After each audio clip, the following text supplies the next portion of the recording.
Seu nome, onde trabalha, sua procedência, por favor. Me permita falar de pé, Excelência, porque a minha cadeira aqui está estragada.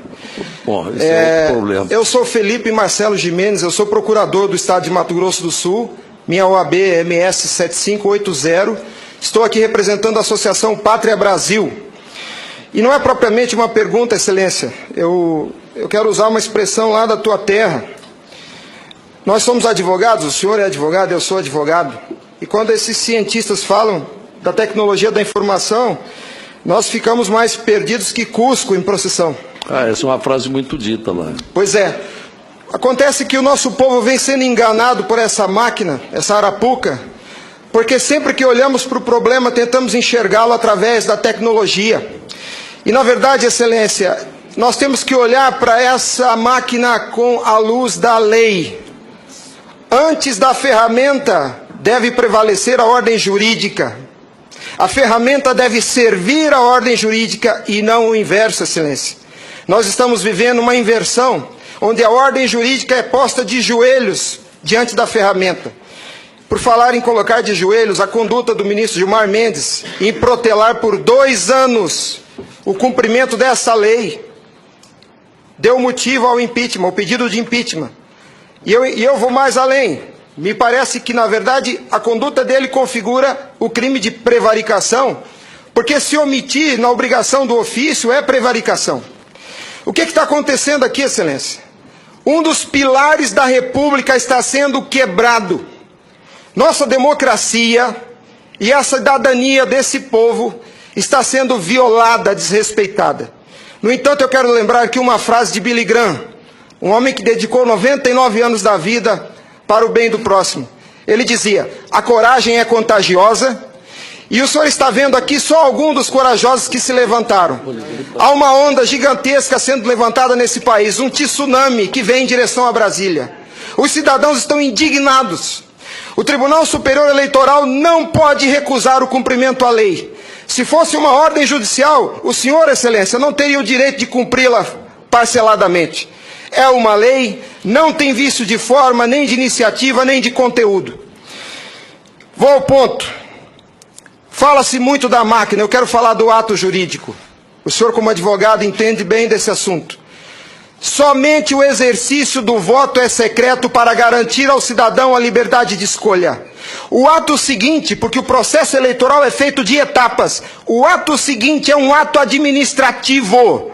A contagem de um voto é um ato administrativo e se submete a um requisito de validade sob pena de ser nulo, que é o princípio da publicidade. Qualquer ato administrativo deve ser público. Entenda, Excelência, nós queremos auditar o fato jurídico, não é a máquina. Não nos interessa o software nem a máquina, nem antes nem depois. Nós queremos auditar o fato, que por natureza é um evento. O evento se perde. Por isso a necessidade de dar corpo físico ao fato da contagem do voto, para que se conheça, para que se cumpra o princípio da publicidade, porque a publicidade é erga omnes, é para todos os cidadãos, não é só para o eleitor que olha no visor. Essa contagem do voto deve ser feita para que todos os cidadãos tenham a oportunidade de fiscalizá-la. E não é a contagem de milhões de votos, é a contagem de um voto, de cada voto é um ato administrativo, e será nulo se não for público. Há vários princípios constitucionais que vêm sendo quebrados desde que a Sarapuca foi inventada lá em 97. A cidadania, a publicidade, a moralidade, a legalidade e a própria república, porque nós cidadãos não temos sido respeitados na nossa escolha.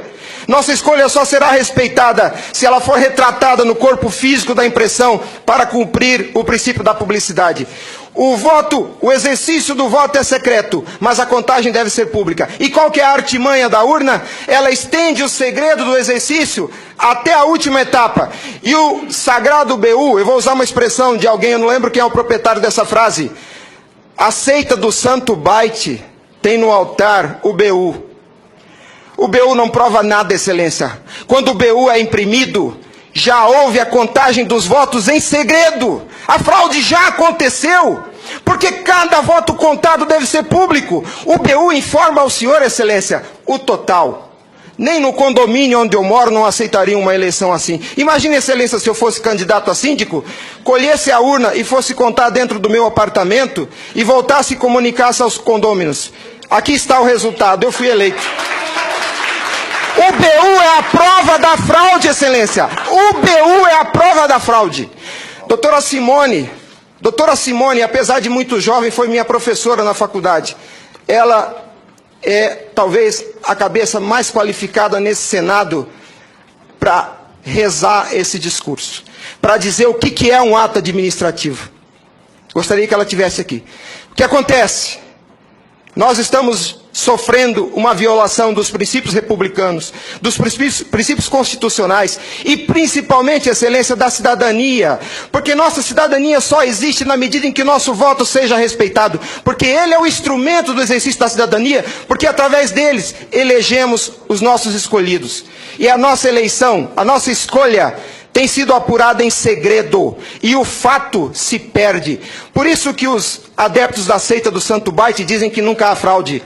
Porque quando se procurar o fato dentro da máquina, ele já não está mais lá, ele está no BU. E o BU só tem o total da contagem dos votos, excelência. Nós precisamos olhar para esse problema sobre a ótica da lei. Sobre a ótica da lei.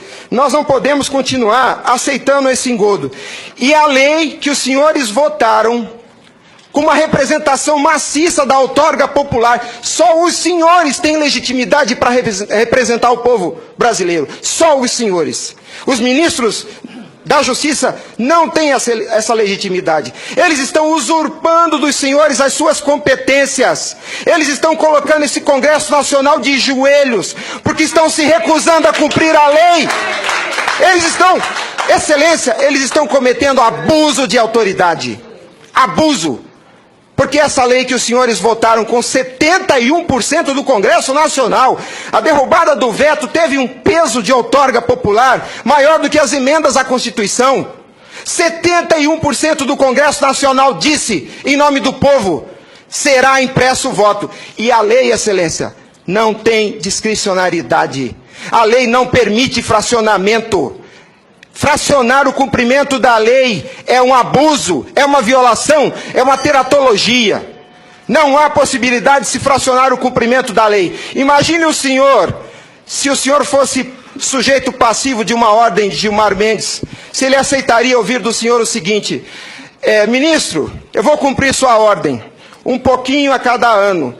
Até 2050, Gilmar Mendes, eu termino de cumprir a sua ordem. Imagina que ele aceitasse isso do senhor. A lei não tem discricionariedade. Não é possível cumpri-la pela metade. Em resumo é isso, excelência. E por fim, o direito dos senhores, a sua autoridade como representantes do povo está sendo vilipendiada. E por quem? Vou dizer mais. Não é por juízes. Os ministros, quando sentam na cadeira do Tribunal Superior Eleitoral para administrar esse serviço público, que é a eleição é um serviço público, não é jurisdição, não é um ato jurisdicional. Quando eles lá, sentados em seus gabinetes, estão administrando o processo eleitoral, são administradores sujeitos aos princípios constitucionais, como qualquer agente do executivo.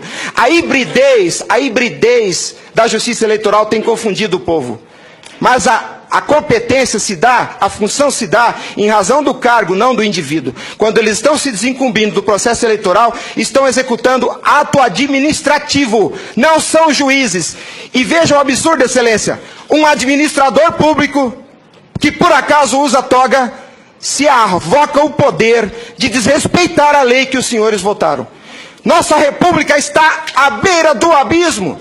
Se os senhores não se colocarem em pé e defenderem a sua legitimidade da outorga e aceitarem esse abuso de autoridade, acabou a república, excelência.